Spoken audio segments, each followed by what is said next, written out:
As we approach the end of another week, it's natural to reflect on the challenges we've faced. Life is filled with ups and downs, and at times, we may feel weary or overwhelmed. But in the midst of hardship, we have a promise from God.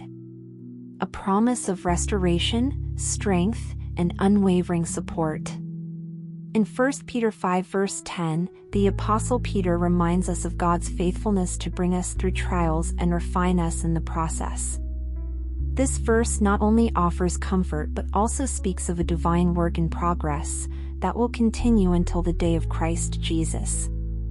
Let's take a deeper look into this verse to understand how it applies to our lives. The God of all grace, who called you to his eternal glory in Christ, will himself restore, establish, strengthen, and support you after you have suffered a little while. In this letter, Peter is writing to Christians who are undergoing suffering and persecution for their faith. Many of them were facing trials, some physical, some emotional, but all spiritually taxing. Peter encourages them to remain steadfast in their faith, reminding them that their present sufferings are temporary and part of a greater divine plan. In chapter 5, Peter gives specific instructions to various members of the Christian community, including elders, younger believers, and those facing trials. His words in verse 10 serve as a powerful conclusion, reminding believers that their God is one who restores and strengthens them, even through the most challenging circumstances. Let's break down this verse to understand the depth of the promises Peter shares. The God of all grace. The phrase begins with a beautiful reminder of who God is. Grace is the unmerited favor that God shows us. It's not just his forgiveness, it's his love, kindness, and generosity toward us, despite our weaknesses and failures. The God of all grace is the one who is intimately involved in our lives, especially during our trials. His grace is sufficient for us, and it covers every area of our lives. Who called you to his eternal glory in Christ? God has called us to something greater than our present sufferings. He has called us to eternal glory, which is our ultimate hope as Christians. This glory is found in Christ. While we may endure temporary pain and suffering in this world, our future is secured in the eternal glorious presence of God through Jesus Christ. This eternal perspective should shift how we view our present challenges. We are not living for today only, but for eternity. Will himself restore. The first action that Peter speaks of is God's promise to restore us. The word restore means to bring back to a place of strength or to make something whole again. When we go through trials, we often feel broken, weary, or defeated. But God promises that he will restore us, bringing us back to a place of spiritual health and vitality. No matter how much we may have suffered, God has the power to rebuild what has been torn down. Establish. Next, God promises to establish us. To be established means to be firmly rooted or grounded in something. In our context, it refers to being firmly established in our faith and relationship with God.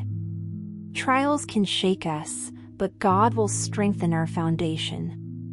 He establishes our hearts and our lives in the truth of his word. As we face struggles, our faith is being solidified, and we become more deeply anchored in his promises. Strengthen. After restoration and establishment, God promises to strengthen us. Strength here speaks not of physical power alone, but spiritual endurance. Life's difficulties can drain us, but God's strength comes into our weakness. It's in our struggles that his power is most evident. In 2 Corinthians 12 verse 9, Paul says, But he said to me, My grace is sufficient for you, for my power is made perfect in weakness. Our weakness becomes the perfect stage for God to display His strength. When we rely on Him, we discover a strength we didn't know we had. Support. Finally, God promises to support us. This is the beautiful image of God holding us up when we can no longer stand on our own. The word for support here can be understood as providing steady care and aid. It's God's loving hands lifting us up when we fall, keeping us from being crushed under the weight of our trials. His support is unwavering, and He walks with us through every storm. How does this verse apply to us today? The truth is, we all go through difficult seasons in life. There may be times when we feel like we've been stretched too thin, like the weight of the world is pressing down on us. It's in these moments that we can hold on to the promises of 1 Peter 5 verse 10. We must remind ourselves of the hope of eternal glory in Christ. This perspective helps us to view our suffering as temporary, and allows us to endure with an eye on eternity. We must trust in God's promise to restore us. Whatever we have lost or whatever has been broken, God can rebuild it. He is a God of second chances, and He delights in bringing us back to a place of strength and wholeness. We can rely on God's strength to carry us through our challenges. We may not have the strength in ourselves to keep going, but through His power, we can endure. And lastly, we can rest in God's support, knowing that He is always there to lift us up and walk beside us through every trial. As we close today's Bible study, remember this powerful promise. No matter what you are going through, God is at work in your life. He will restore, establish, strengthen, and support you. The trials you face today are not the end of your story. They are part of the process that leads to your growth and eventual glory.